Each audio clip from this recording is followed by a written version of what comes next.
Sukkur centre jail में कोई धाड़ेल हो बाक़ी वाइस थी असां मां 2-3 दफ़ा वाइस करे आयो अंदर सेंटर जेल में उते साथी हुआ उन्हनि चयोसीं त दाहूं कंदो हो ॾाढी सॼी बारिश जी निंड फिटाइजी असां चयोसि बाबा दाहूं छो थो करे निंड छो थो करे रोई करे चवंदो मां वॾो ज़ुल्म कयो आहे त ॿियनि चयसि ज़ालिम त असां बि आहियूं चई तव्हांजो ज़ुल्म थोरो आहे मुंहिंजो ज़ुल्म घणो आहे चई हिकिड़ी बस में असां फुर जे लाइ दाख़िल थियासीं पोइ कंहिं मोबाइल फुरी कंहिं पैसा फुरिया मां हिकिड़ी औरत जे मथां आयुसि पोइ हुनखे चयमि त इहो हुनजे कननि में सोन हुयो मां उन्हनि वालनि में जो हथु विधो त माई हयादार चई अदा मां तोखे सोन लाहे थी ॾियां महिरबानी करे तूं हथु न ला पोइ उहो जो लाहे पई वीचारी ॾके पई ॿिया साथी जो सभु लही विया हुन माई जो देरि कई त मुंहिंजे खीसे में चाकू पियो हो मां चाकू सां हुन माई जे कन खे कपियो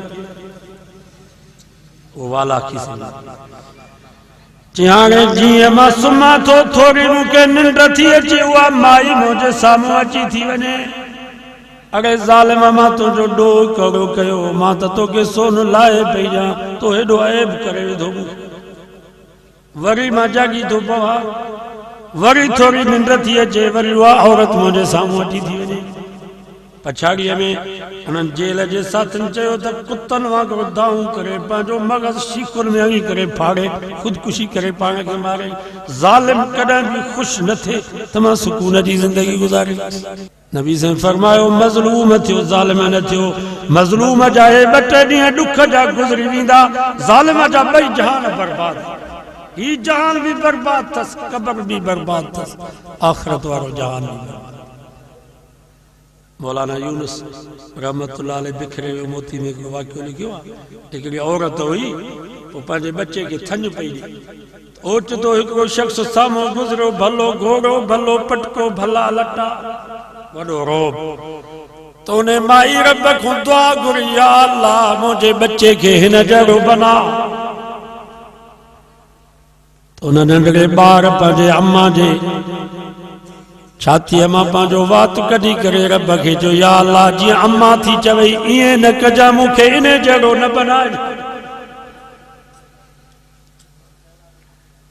वरी थोरी देरि खां बाद हिकिड़ी औरत हुई उन जा मथे जा वार खुलियल हुआ उनखे गेलींदा लतूं हणंदा खयूं पिया वञनि माई वीचारी दाऊं करे अदा मां बेॾोही आहियां मूंसां ज़ुल्म न कयो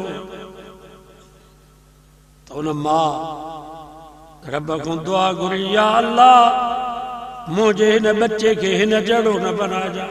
जंहिंजी हेॾी रुसवाई पई थिए ज़िल्लत पई थिए लतूं पिया हणनि हिनखे वार खुलिया पिया अथसि त उन नंढड़े ॿार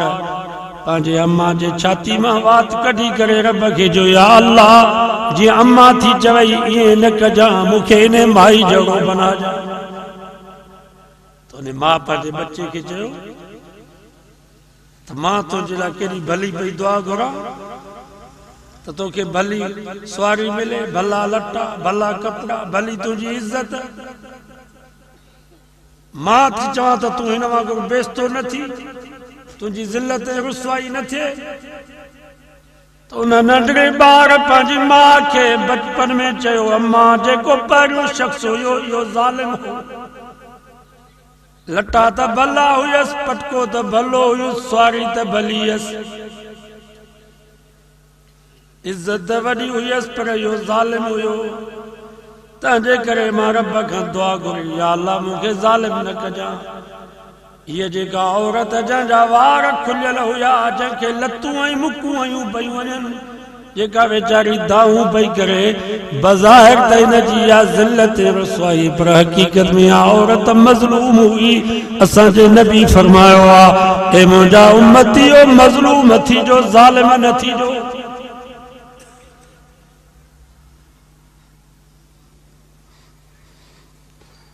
मता तव्हां बि एयरपोर्ट रोड ते कजो पराठो ॾिसो हिकिड़ो टोकोल आॾो पोयां पुलिस वरी रब खां दुआऊं पिया घुरजो त या अल्लाह मुंहिंजे पुट खे न चओ मज़लूम थियो ज़ालिम न थियो ज़ालिम जा ॿई जहान बर्बाद